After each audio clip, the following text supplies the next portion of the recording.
three reflections connected to the terrorist attack that just happened in Australia. And they're all interconnected, even if it might not seem that way. First of all, we need to name the problem.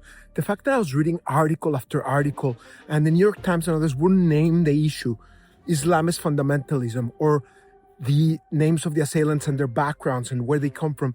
It's stunning. How are you going to tackle the problem if you're not talking about it? For years, a lot of Muslim friends have been trying to explain to the media this issue, and they don't want to give them the light of day. The United Arab Emirates for many years has been explaining this problem, and they're not being paid enough attention about it. United Arab Emirates, Egypt, Jordan, Saudi Arabia, many countries have banned the Muslim Brotherhood, which is a terrorist movement trying to sow division and pursue apocalyptic extremist visions. And US and Western politicians and media are not talking about it enough or doing enough to support the moderates that are trying to fight against their own extremists. And it's very, very important that we all stand together against that radicalism and extremism and terror from anywhere it comes.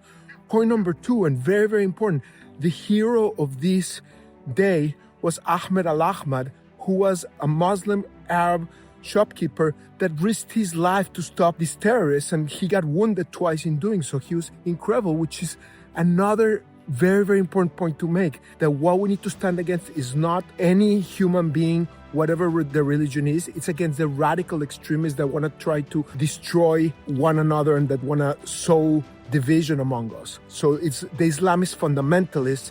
It's not people like Ahmed Al Ahmad who are the opposite of that. They're the ones standing against those terrorists. Which brings me to point number three. Every one of us has a role to play and a duty to play. Every one of us needs to prevent the terrorists from extinguishing that light. What's today? Hanukkah. What is it? It's the Feast of Lights. What is our duty, whatever our religion is, to bring light to the world, to elevate humanity, to unite.